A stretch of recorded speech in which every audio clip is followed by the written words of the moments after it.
الحمد للہ رب العالمین والصلاة والسلام علی سید الانبیاء والمرسلین قال اللہ تعالی وتبارک فی القرآن المجید والفرقان الحمید بسم اللہ الرحمن الرحیم الم تر ان اللہ یسجد له من فی السماوات ومن فی الارض والشمس والقمر والنجوم والجبال والشجر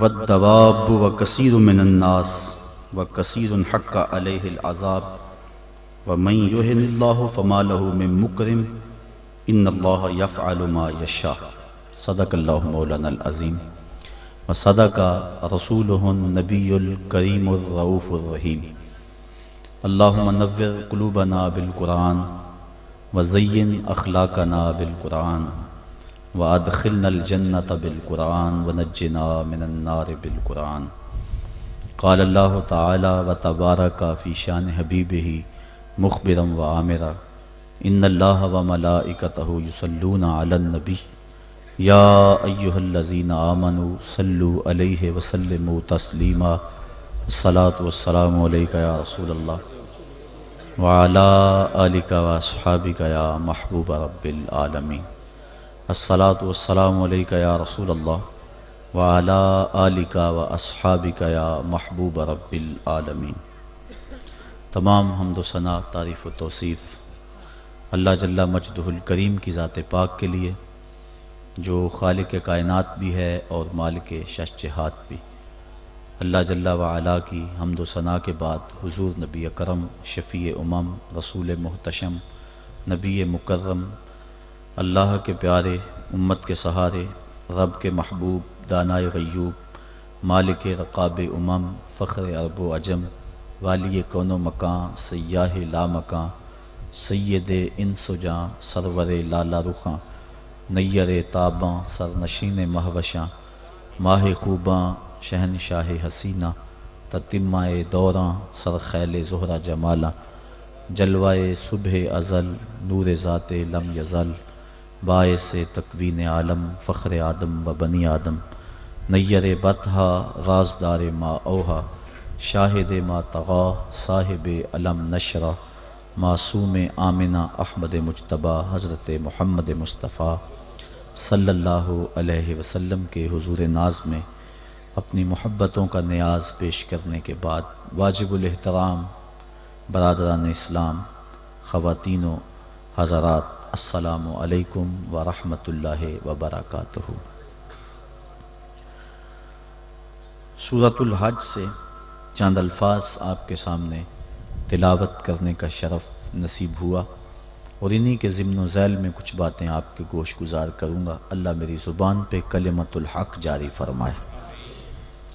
ارشاد فرمایا، الم تر ان اللہ یسجد لہ من فی السماوات ومن فی الارض، کیا تم نے نہیں دیکھا کہ اللہ کے لیے سجدہ کرتے ہیں جو آسمانوں میں ہیں اور جو زمین میں ہیں، والشمس والقمر والنجوم والجبال والشجر والدواب وکثیر من الناس، اور سورج اور چاند اور ستارے اور پہاڑ اور درخت اور چوپائے اور بہت سارے آدمی، وکثیر حق علیہ العذاب، اور بہت سارے وہ ہیں جن پر عذاب مقرر ہو چکا ہے، ومن یہن اللہ فما لہ من مکرم، اور جسے اللہ ذلیل کر دے اسے کوئی عزت دینے والا نہیں۔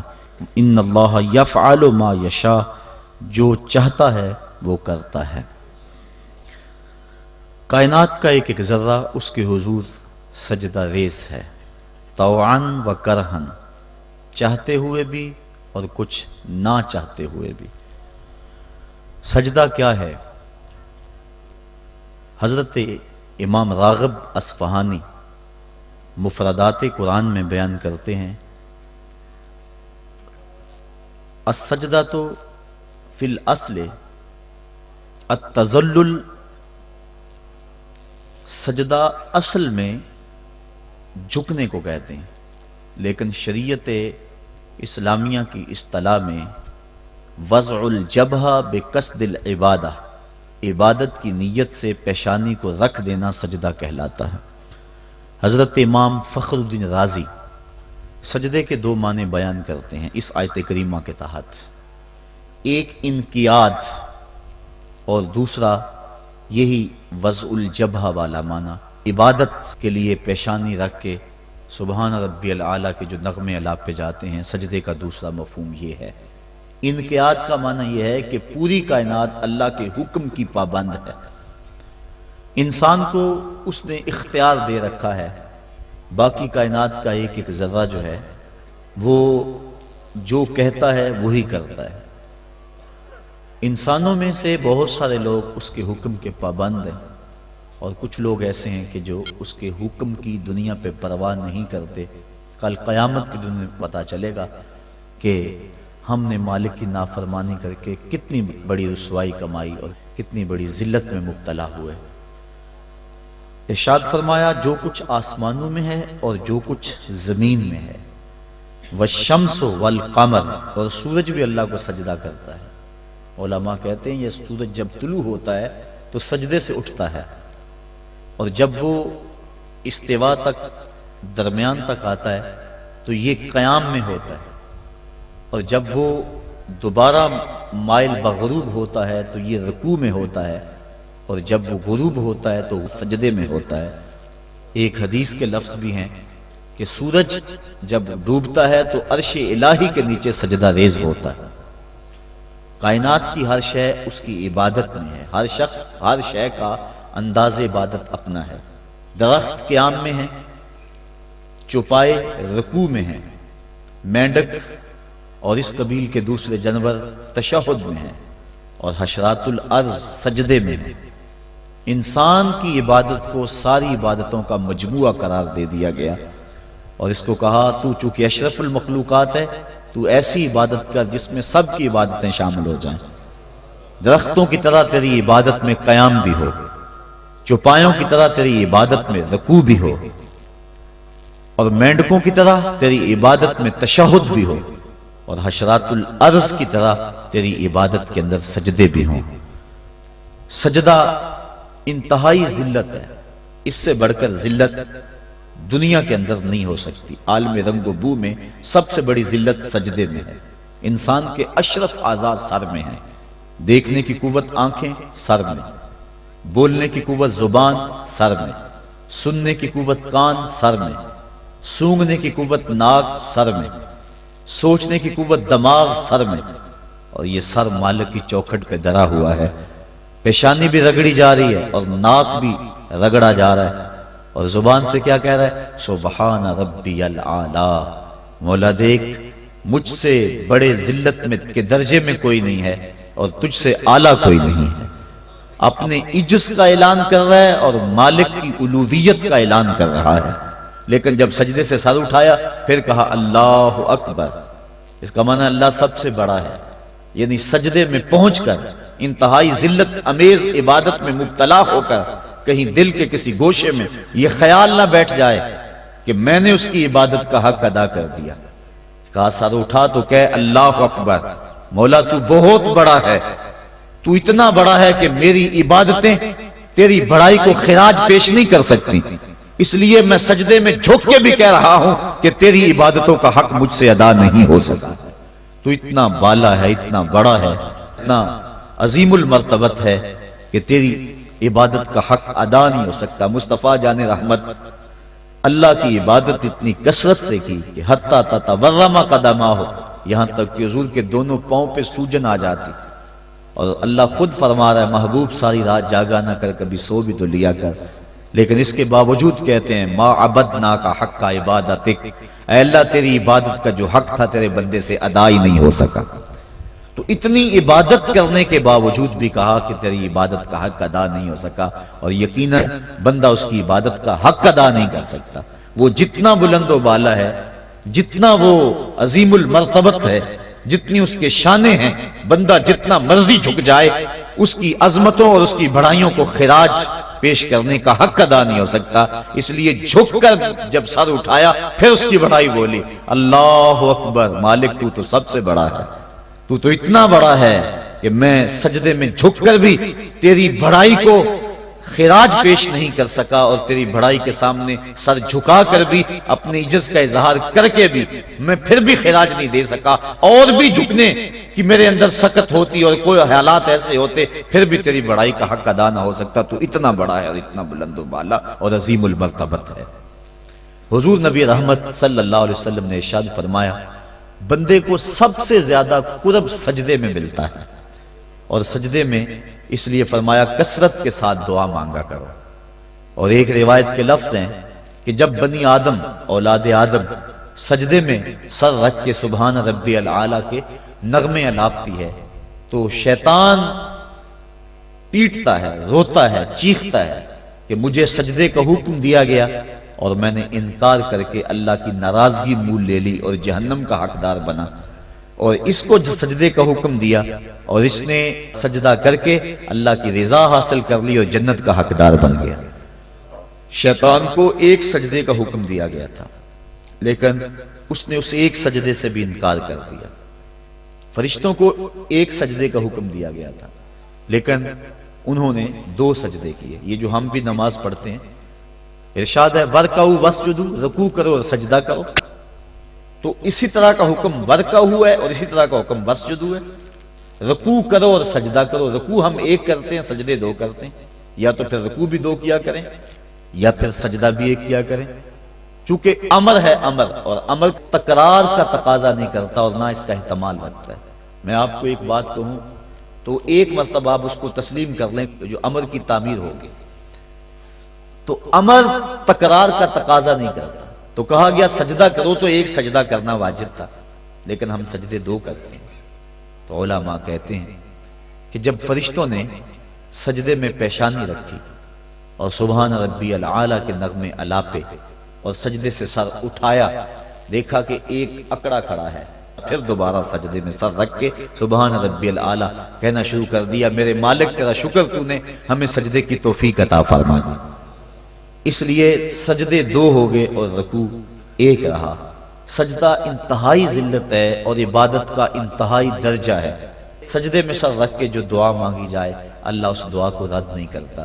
شیطان نے اللہ کے روبرو اس کی عزت کی قسم کھا کے کہا مجھے تیری عزت و جلالت کی قسم میں تیرے بندوں کو تیرے تک نہیں پہنچنے دوں گا، ان کے دائیں سے آؤں گا، ان کے بائیں سے آؤں گا، ان کے آگے سے آؤں گا، ان کے پیچھے سے آؤں گا، ان کی چاروں سمتیں گھیر لوں گا اور ان کو تیرے تک نہیں پہنچنے دوں گا۔ حضور فرمایا ظالم 2 رستے بھول گیا، کوئی بندہ سجدے میں پیشانی رکھ کے اس کو پکارتا ہے تو مالک اس کو بھی رستہ عطا فرما دیتا ہے، اور کوئی ہاتھ اٹھا کے دعا مانگتا ہے تو مالک اس کی بھی رد نہیں فرماتا، بلکہ حدیث کے لفظ ہے ان ربکم حیی کریم یستحیی من عبدہ اذا رفع یدیہ ان یردہما صفرا، تمہارا رب سخی بھی ہے، زندہ بھی ہے، کریم بھی ہے۔ بندے جب اس کے سامنے ہاتھ پھیلا کے دعا مانگتے ہیں اللہ فرماتا ہے مجھے شرم آتی ہے ان کے اٹھے ہوئے ہاتھوں کو خالی کیسے موڑ دو۔ تو بندے اس کے حضور جب مانگیں مطالبہ کریں تو مالک بندوں کی دعاؤں کو قبول کرتا ہے۔ تو یہ 2 راستے کھلے ہوئے ہیں، ہاتھ اٹھا کے دعا مانگیں یا سجدے میں سر جھکا کے دعا مانگیں، تو مالک اپنے بندوں کی دعا کو قبول فرماتا ہے، شرف قبولیت بخشتا ہے۔ سجدہ بندگی کا اظہار ہے، اور انسان جتنے مرضی مرتبہ کمال پہ پہنچ جائے اس کے لیے اعزاز یہ ہے کہ وہ بندہ ہو۔ حضور معراج کی قربت خاص میں جب پہنچے اور مالک نے اپنے محبوب سے پوچھا بما اشرفک یا احمد، پیارے بتا تجھے کس چیز سے نوازا جائے، تو اس قرب خاص میں محبوب نے کیا انتخاب کیا اور کس چیز کا مطالبہ کیا۔ حضرت امام رازی نے لکھا اور بھی علماء نے، ملا جیون تفسیرات احمدیہ میں لکھتے ہیں کہ حضور نبی رحمت صلی اللہ علیہ وسلم نے اس قرب خاص میں اللہ کی بارگاہ میں عرض کی بنسبتی الیک شرفنی بالعبودیہ، اے اللہ ساری زندگی سجدوں میں پیشانی رکھ کے میں کہتا رہا ہوں کہ تو میرا اللہ ہے، آج تو بھی تو کہہ دے کہ تو میرا بندہ ہے، تو مجھے بندہ کہہ کے پکار دے۔ بندگی میں جو مزہ ہے بندے کے لیے اس سے بڑا اور کوئی اعزاز ہو ہی نہیں سکتا۔ حضرت غوث اعظم شیخ عبد القادر جیلانی رحمۃ اللہ تعالی علیہ فرماتے ہیں کہ ولایت میں سب سے کمال مرتبہ جو بندے کو نصیب ہوتا ہے وہ مقام بندگی ہے۔ بندگی وہ دولت ہے کہ جو بندے کو کائنات کی قوتوں کے سامنے سینہ سپر ہونے کی قوت دیتی. جب خدا کے سامنے بندہ جھک جاتا ہے تو پھر کسی اور کے آگے نہیں جھکتا. یہ درس ہے توحید کا، یہ سبق ہے سجدے کا. اللہ کو سجدہ کرنے والا کسی اور کے آگے پیشانی نہیں جھکا سکتا، اور اگر کوئی اللہ کو بھی سجدے کرتا ہے اور کسی اور کے آگے بھی پیشانی جھکاتا ہے تو اس نے سجدے کی روح کو سمجھا ہی نہیں. توحید کے دامن میں آباد ہونے والا کائنات کی ہر شے سے بے خوف ہو جاتا ہے. حضرت شیخ سعدی شیرازی فرماتے ہیں میں روح جنگل میں کھڑا تھا، ایک آدمی شیر کے اوپر سوار ہوا، ہاتھ میں سانپ کا کوڑا پکڑا ہے، میرے پاس آ کے رک گیا. میں ڈر گیا. مجھے کہنے لگا سعدی ڈر گئے ہو؟ میں نے کہا بات ہی ڈرنے کی ہے. کہنے لگا سعدی تو خدا کا ہو جا، خدا کی خدائی تیری ہو جائے گی. اللہ کے حضور جھکنے والا دنیا کے سامنے کھڑا ہو جاتا ہے، اس کو یہ سجدہ کائنات کے سامنے درس قیام دیتا ہے. جنگل کا بادشاہ شیر ہوتا ہے، اور جو جانور کمزور بھی اس بادشاہ کے قرب میں رہتے ہیں وہ جنگل کے بڑے بڑے جانوروں کو بھی خاطر میں نہیں لاتے. کیوں؟ ان کے اپنی ذات میں تو اتنی قوت نہیں ہوتی، لیکن انہیں اس شے کا احساس ہوتا ہے کہ میں جس کی صحبت میں رہ رہا ہوں وہ اس جنگل کا بادشاہ ہے. اس کی قوت کا لوہا سارے مانتے ہیں، اور اس کے قرب میں رہنے والے، اس کی گود میں رہنے والے کسی اور کو خاطر میں نہیں لاتے، اور کسی کا خوف ان کے سینے میں پیدا نہیں ہوتا. تو جو مالک کو ماننے والے ہیں، توحید کے دامن میں پناہ لینے والے ہیں، لا خوف علیہم ولا ہم یحزنون، کائنات کی کسی شے سے نہیں ڈرتے. بلکہ مفسرین نے فرمایا یہ جو قرآن مجید میں آتا نا اتقوا اللہ، اس کا معنی اللہ سے ڈر جاؤ. اتقوا کا معنی ڈر جاؤ، لیکن اس کی نسبت اگر اور ہوگی، اس کا مفعول کوئی اور ہوگا تو پھر ڈرنے کا مفہوم نہیں ہوگا. اتقوا اللہ قرآن میں لفظ موجود ہے. اتقوا النار اس کا معنی یہ نہیں کریں گے آگ سے ڈر جاؤ، جبکہ لفظ تو وہی ہے اتقوا اللہ، اللہ سے ڈر جاؤ. اتقوا النار اس کا معنی ہونا چاہیے آگ سے ڈر جاؤ. جو لوگ لفظی ترجمہ کرنے بیٹھ جاتے ہیں اور شریعت کے مزاج سے آگاہ نہیں ہوتے، وہ ترجمہ القرآن میں بڑی غلطیاں کرتے ہیں. اس لیے ہر کس و ناکس کا ترجمہ نہیں پڑھنا چاہیے، دیکھنا چاہیے کہ قرآن کی روح کو اور منشا کو اور شریعت کے مزاج کو کس نے سمجھا ہے. تو اتقوا اللہ کا معنی اللہ سے ڈر جاؤ، اتقوا النار وہی معنی ہونا چاہیے آگ سے ڈر جاؤ. لیکن علماء کہتے ہیں، مفسرین نے اس کی تصریح کی ہے، فرماتے ہیں جب اتقوا النار کہیں گے تو اس کا معنی یہ نہیں ہوگا کہ آگ سے ڈر جاؤ، اس کا معنی ہوگا آگ سے بچ جاؤ. اتقوا اللہ کا معنی اللہ سے ڈر جاؤ، اتقوا النار کا معنی آگ سے بچ جاؤ. لفظ وہی ہے لیکن مفعول کے بدلنے سے مفہوم بدل گیا، اس لیے کہ جو مومن ہے وہ اللہ کے علاوہ کسی سے نہیں ڈرتا، اس کے سینے میں کسی کا خوف نہیں پنپ سکتا. حقوق اولاد کے حوالے سے میں نے گفتگو کے اندر کہا تھا، جو افراد موجود ہوں گے اس جمعہ میں انہیں اچھی طرح یاد ہوگا کہ ہم بچوں کی جب تربیت کرتے ہیں تو ان کے نفسیات کا ہمیں لحاظ رکھنا ہوگا. بعض کا بچہ رو رہا ہوتا ہے، ماں نے اس کو چپ کرانا ہوتا ہے، کوئی ضروری کام ہوتا ہے، بچہ چپ نہیں کرتا تو ماں اس کو چپ کرانے کے لیے بڑے جتن کرتی ہے. تو بعض کا ایسا ہوتا ہے کہ بچے کو چپ کرانے کے لیے ماں جلدی سے اس کو اپنی چھاتی سے چمٹا لیتی ہے اور کہتی ہے بچہ چپ کرو بلی آ گئی. میں کہا کرتا ہوں کہ یہ بچے کی نفسیات پہ بہت بڑا حملہ ہے اور بچے کو بزدل بنایا گیا ہے. جو بچپن میں جس بچے کو بلی سے ڈرایا گیا، بڑا ہو کر وہ شیر کا مقابلہ نہیں کر سکتا. تو بچے کے نفسیات کے اندر یہ شے بچپن میں ہی ڈالی جائے کہ اللہ کے علاوہ کسی کا خوف اس کے سینے میں پنپ نہیں نہ پائے. یہ ہے تربیت جو ہم اپنی اولاد کی کریں، اور ایک یہ تربیت ہے جو اہل ایمان کی محمد عربی نے کی تھی. 313 ہو کے جبر کی قوتوں کے خلاف کھڑے ہو گئے. جب عمیر نے جا کے رپورٹ دی نا ابو جہل کو کہ وہ تو 3 اونٹ کھا سکیں گے، اور 300 سے کچھ کم اور کچھ زیادہ ان کی تعداد ہے، اس سے زیادہ نہیں ہے، میں خوب وادیاں دیکھ آیا ہوں، میں خوب ٹیلے دیکھ آیا ہوں. تو ابو جہل نے سنادید قریش کو بلا کر کہا عمیر کی رپورٹ سنو کتنی حوصلہ افزا ہے. صبح لڑائی کی نوبت نہیں آئے گی، صبح تو رسیاں کٹھی کرو اور جکڑ جکڑ کے مسلمانوں کو اونٹوں کی پشتوں پہ باندھ لیں گے اور پھر سینے حرم میں جا کے کعبۃ اللہ کی دیواروں کے ساتھ باندھ دیں گے. لوگوں کو تماشا دکھایا کریں گے کہ یہ نیا دین لے کر آئے تھے اور یہ ان کا کیا حال ہے.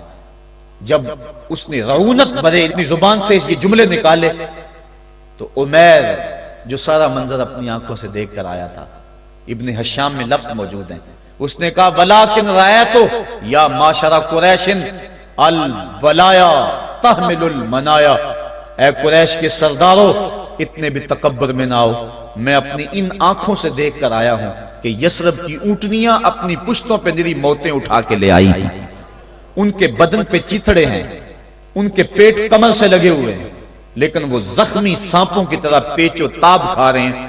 کل ان میں سے کوئی نہیں مرے گا جب تک تم میں سے ایک ایک کو لڑ نہیں جاتا۔ تم تو یہ کہتے ہو رسیاں کٹھی کرو، میرا مشورہ مانتے ہو تو رات کے اندھیرے میں بھاگ سکتے ہو تو بھاگ جاؤ۔ اس قوم سے لڑنا تمہارے بس کا روگ نہیں ہے جو مرنے کے لیے آئی ہے۔ اتنی بڑی قوت کو دیکھ کر ان کے سینے میں خوف پیدا نہیں ہوا، بلکہ آپ جانتے ہیں بدر کی تاریخ گواہ ہے کہ 2 گھوڑے تھے، ایک روایت میں صرف ایک گھوڑا تھا، 6 زرہیں تھیں، 8 تلواریں تھیں، 70 اونٹ تھے، اور جن کے پاس تلواریں نہیں تھیں انہوں نے کھجوروں کے ڈنڈے توڑ لیے اور ہواؤں میں لہرانے شروع کر دیے۔ جب یہ ملکوتی قافلہ مدینے سے باہر نکل رہا تھا، دکانوں پہ یہودی عیسائی بیٹھے تھے، انہوں نے کہا مسلمانوں کس بل بوتے پہ جا رہے ہو، کس برتے پہ جا رہے ہو، کون سا آسرا ہے تمہارا، آلات حرب و ضرب تو تمہارے پاس موجود نہیں، اتنی بڑی قوت سے ٹکرانے جا رہے ہو جو کیل کانٹے سے اور اسلحے سے آلات حرب و ضرب سے لیس ہو کے آئی ہے، تم مقابلہ کیسے کر پاؤ گے، کس بل بوتے پہ جا رہے ہو۔ حضور کملی اوڑے ساتھ ساتھ چل رہے تھے، صحابہ نے اشارہ کر کے کہا نہ تیغ و تیر پر تکیا، نہ خنجر پر نہ بالے پر، بھروسہ ہے تو اس سادی سی کالی کملی والے پر۔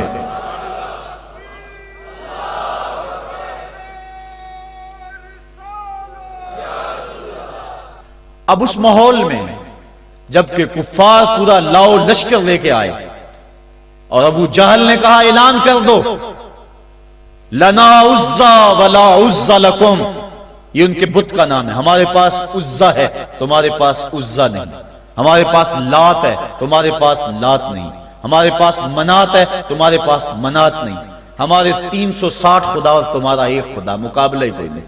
اس نے کہا کھڑے ہو کے اونچی جگہ پہ کہا اپنے نقیب کو اعلان کرو لنا عزا ولا عزا لکم۔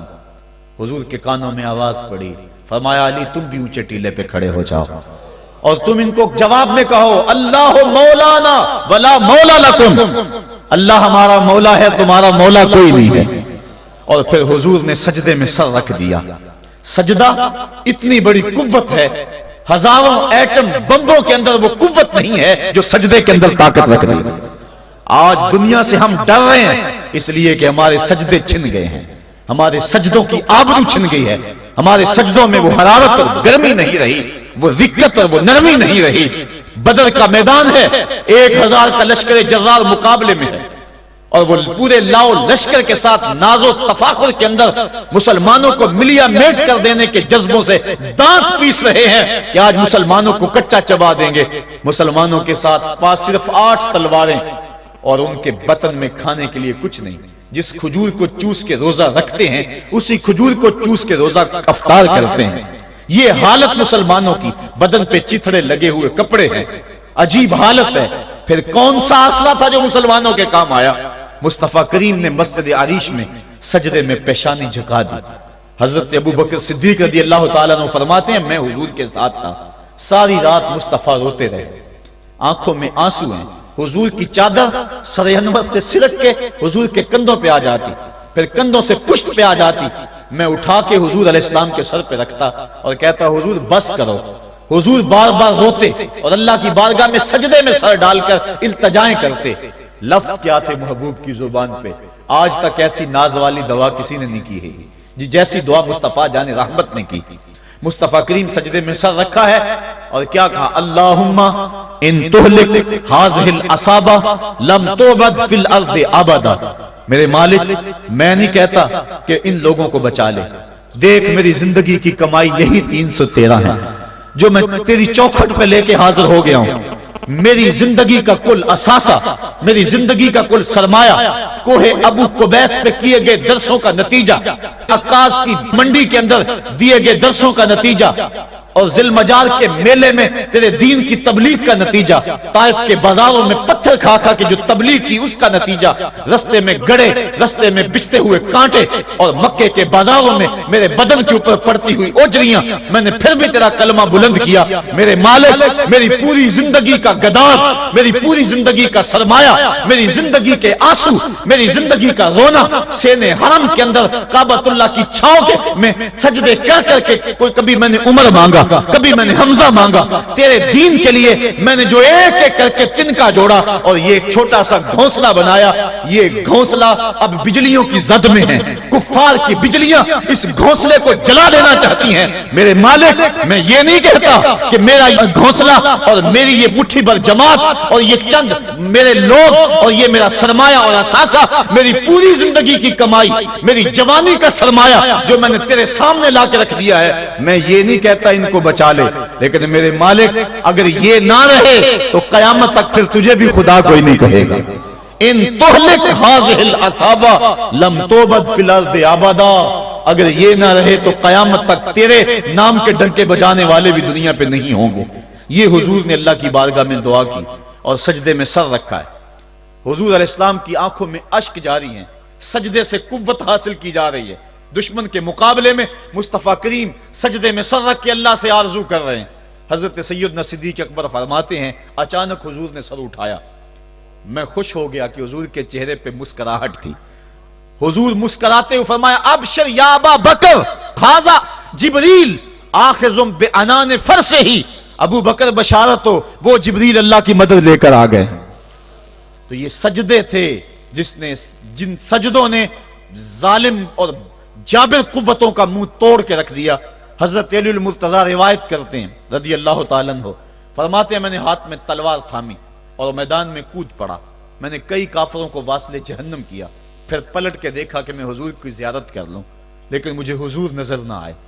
میں نے ڈھونڈا تو ایک سمت حضور نے پیشانی سجدے میں رکھی ہوئی تھی اور زبان پہ لفظ تھے یا حیو یا قیوم، یا حیو یا قیوم۔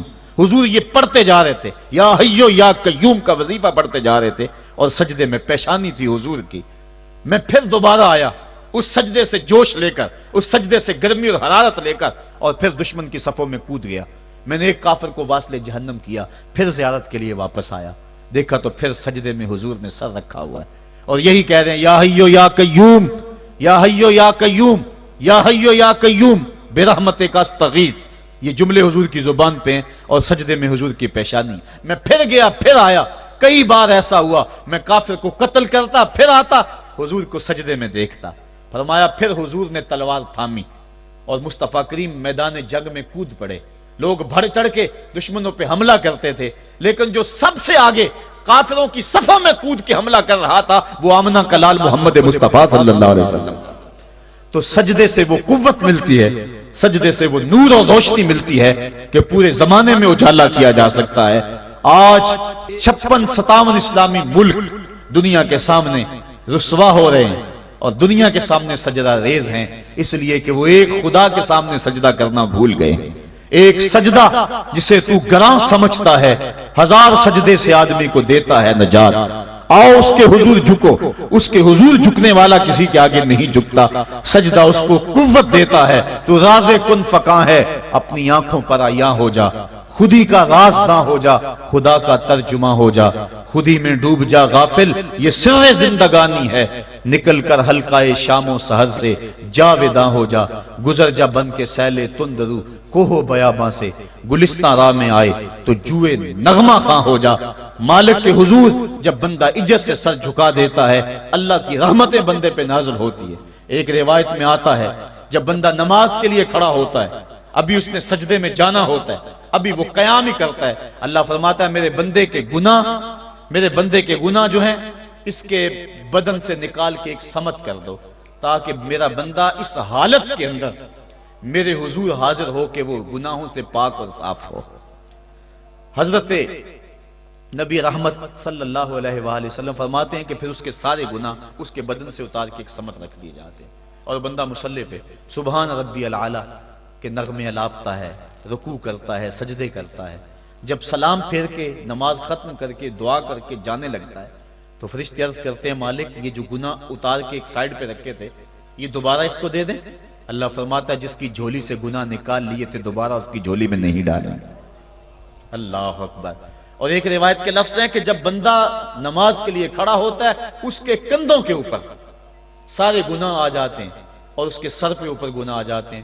جب رکوع میں جاتا ہے تو کندھوں والے گناہ گر جاتے ہیں، اور جب بندہ سجدے میں سر رکھتا ہے تو اللہ تعالیٰ اس کے سارے گناہوں کو ختم کر دیتا ہے اور وہ بالکل پاک ہو جاتا ہے۔ حضرت سلیمان فارسی ایک دن ایک درخت کے نیچے کھڑے تھے، آپ نے درخت کی شاخ کو پکڑ کے جنبش دی، حرکت دی، موسم خزاں تھا، درخت کی شاخ کے سارے زرد پتے گر گئے۔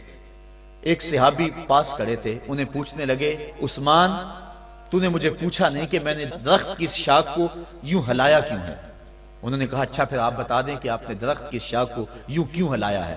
کہا سنو پھر، ایک دن میں اور چند صحابہ حضور کے ساتھ جا رہے تھے، رستے میں ایک درخت آیا، اس کے نیچے حضور کھڑے ہوئے، حضور نے اس طرح درخت کی شاخ کو پکڑ کے ہلایا، یوں پتے جھڑ گئے، ہم اس منظر کو دیکھتے رہے۔ حضور علیہ السلام نے فرمایا سلمان فارسی تو نے مجھے پوچھا نہیں کہ میں نے اس درخت کی شاخ کو یوں کیوں ہلایا ہے؟ تو میں نے عرض کی حضور آپ بتا دیں کہ آپ نے کیوں ہلایا ہے؟ فرمایا سلمان جس طرح اس درخت کی شاخ کو ہلایا گیا اور سارے پتے جھڑ گئے، جب کوئی بندہ سجدے میں سر رکھتا ہے نماز پڑھتا ہے اس کے سارے گناہ دھل جاتے ہیں اور وہ پاک اور صاف ہو جاتا ہے۔ ایک دن فرمایا صحابہ اگر کوئی بندہ اس کے گھر کے سامنے سے نہر گزرتی ہو اور وہ دن میں 5 مرتبہ اس نہر کے اندر غسل کرے تو بتاؤ اس کے بدن کے اوپر کوئی میل کچیل رہ جائے گا؟ عرض کی نہیں۔ فرمایا اس طرح جو 5 نمازیں پڑھتا ہے اس کے بدن کے اوپر گناہوں کا میل نہیں رہتا۔ فرمایا الصلاۃ معراج المومنین، نماز مومنوں کا معراج ہے۔ عماد الدین الصلاۃ، نماز دین کا ستون ہے۔ حبب الی من دنیاکم ثلاث الطیب والنساء وجعلت قرۃ عینی فی الصلاۃ، مجھے تمہاری دنیا سے صرف 3 چیزیں پسند ہیں، خوشبو، منکوحہ بیویاں اور میری آنکھوں کی ٹھنڈک نماز میں رکھی ہے۔ اور حضور نے یہ بھی ارشاد فرمایا من ترک الصلاۃ متعمدا فقد کفر، جس نے جان بوجھ کے نماز چھوڑی گویا اس نے کفر ہی تو کیا، یعنی کافروں والا کام کیا۔ حضرت امام فخر الدین رازی نے تفسیر کبیر میں لکھا حافظوا علی الصلوات والصلاۃ الوسطی، اس آیت کریمہ کے تحت ایک عورت مدینے کی گلیوں میں چیخ رہی ہے اور کہنے لگی مجھے حضور کے در کا پتہ بتاؤ۔ حضور کی چوکھٹ کا پتہ بتلایا گیا، وہ حاضر ہوئی، آقا کریم صلی اللہ علیہ وسلم کی خدمت میں عرض کی حضور میرا خامد سفر پہ گیا ہوا تھا اور میں نے اس کی عدم موجودگی کے اندر زنا کر لیا، حمل ٹھہر گیا اور جو بچہ پیدا ہوا میں نے مارے شرم کے اس بچے کو سرکے کے مرتبان میں ڈال دیا اور پھر اسی سرکے سے میں لوگوں کو فروخت کرتی رہی ہوں۔ اب جب کہ میرا ضمیر جاگا ہے میں آپ کی خدمت میں حاضر ہوئی، مجھے بتایا جائے کہ میرے گناہ کا بھی کوئی کفارہ ہے۔ حضور نے ارشاد فرمایا جو تو نے زنا کیا ہے اس کی سزا رجم ہے چونکہ تو شادی شدہ ہے، اور جو تو نے بچے کو قتل کیا ہے قتل کی سزا قتل ہے، اور جو تو نے سرکہ بیچا ہے فقد ارتکبت کبیرہ، تو نے کبیرہ گناہ کیا ہے، اس کی سزا تو قیامت کے دن پائے گی۔ اس کے بعد حضور فرمایا ان تینوں گناہوں کی یہ سزا ہے، لیکن جس طرح تو گھبرائی ہوئی آئی تھی میں تو یہ سمجھا تھا شاید تیری نماز اثر قضا ہو گئی ہے۔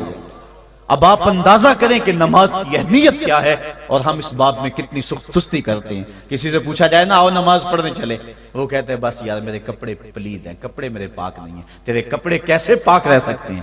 تو اللہ کے حضور جھکنا نہیں جانتا، تیرے کپڑے بھی پلید ہیں، تیرا دل بھی پلید ہے، تو اس کے حضور جھک کے تو دیکھ، تن بھی ستھرا کر دے گا، تیری روح کو بھی پاکی دے دے گا، تیرے قلب کو بھی طہارت بخش دے گا۔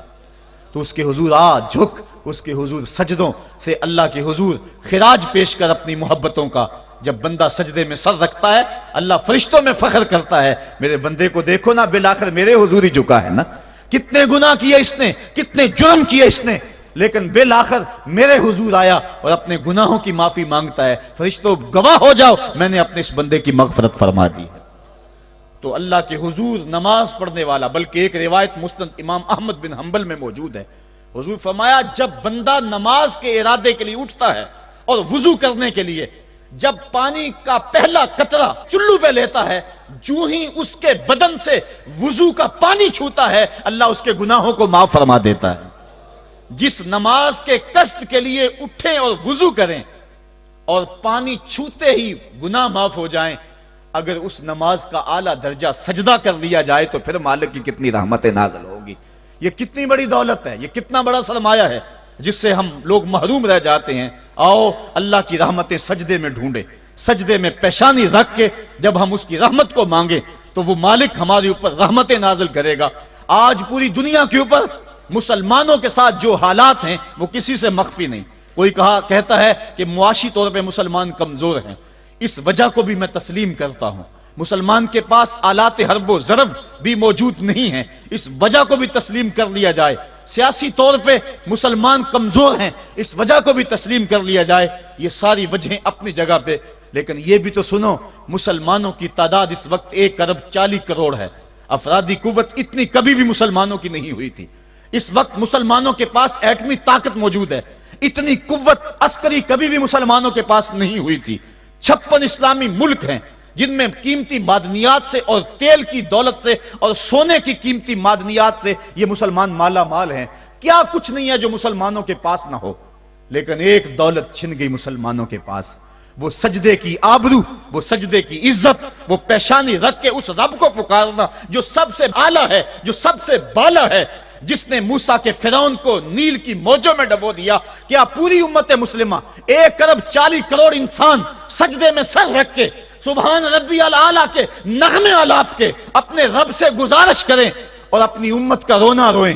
کشمیر میں لٹتی ہوئی جوانیاں اور قدس کے اندر بہتا ہوا خون، شبرغان سے لے کر کابل و قندھار تک اور موصل سے لے کر تکریب تک مسلمان کے اوپر جو ظلم و تشدد ہو رہے ہیں، اپنے رب کے حضور اس کا دکھڑا سنائیں اور اپنے مالک کو کہیں میرے مالک ہم لٹ گئے، ہم کٹ گئے، ہم پٹ گئے، اسلحے بھی موجود، افرادی قوت بھی موجود، سیاسی طاقتیں بھی موجود، لیکن اس کے باوجود مسلمان دبتا چلا جا رہا ہے۔ اسی کشتی کو ہے خوف تلاطم صدحیف منہ موڑ دیے تھے جس نے بڑھتے ہوئے طوفانوں کے، جو 300 ہو کر جرت اور وہ طاقت اور وہ عظیمت کی داستانیں رقم کرتے ہیں کہ مالک تو بھی اس دن کو یوم فرقان کہہ کے پکارتا ہے۔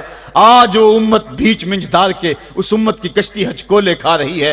ہماری فریاد، ہمارا استغاثہ تیرے سے ہے، میرے مالک ہمارا کھویا ہوا وقار بحال کر دے اور اس امت کو اس مرتبہ کمال تک پہنچا دے جس مرتبہ کمال تک یہ امت پہلے پہنچی تھی، اور ان کا کھویا ہوا وقار بحال کر دیا جائے۔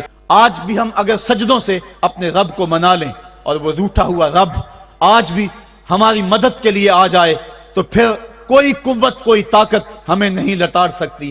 آئیے ہم سجدے سے اپنے مالک، اپنے خالق اور اپنے رازق کے حضور اپنی محبتوں اور اپنی الفتوں کا خراج پیش کریں۔ نماز ایک ایسی عبادت ہے جس کا حکم قرآن میں 750 مرتبہ کے قریب دیا گیا۔ اور ایک آخری بات عرض کر کے اپنے موضوع کو سمیٹنا چاہوں گا۔ میرے اور آپ کے آقا مولا حضور نبی رحمت صلی اللہ علیہ وسلم پر جب وقت آخر آیا تو آخری وصیتیں جو حضور نے اپنی زندگی میں کی وہ کیا تھی؟ 2 وصیتیں تھی حضور کی آخری کی، جب حضور ایام مرض میں تھے، اور آخری وصیتیں اس کے بعد حضور نے کوئی کلام نہیں کیا، وہ یہی تھا الصلاۃ الصلاۃ الصلاۃ الصلاۃ۔ لوگوں میں تمہیں نماز کی تاکید کرتا ہوں، میں نماز کی تاکید کرتا ہوں۔ اور دوسرا فرمایا جو تمہاری ملک میں تمہارے غلام اور تمہاری لونڈیاں ہیں ان کے ساتھ حسن سلوک کی تاکید کرتا ہوں۔ یہ آخری 2 باتیں تھی جو حضور نے ارشاد کی۔ حقوق اللہ کے حوالے سے نماز اور حقوق العباد کے حوالے سے حضور نے کمزوروں کے حق ان تک پہنچانے کی تاکید امت کو دی، اور اس کے بعد پھر حضور انتقال کر گئے۔ آئیے ہم سجدوں سے اپنے رب کو راضی رکھیں۔ اللہ مجھے آپ کو توفیق عمل عطا فرمائے۔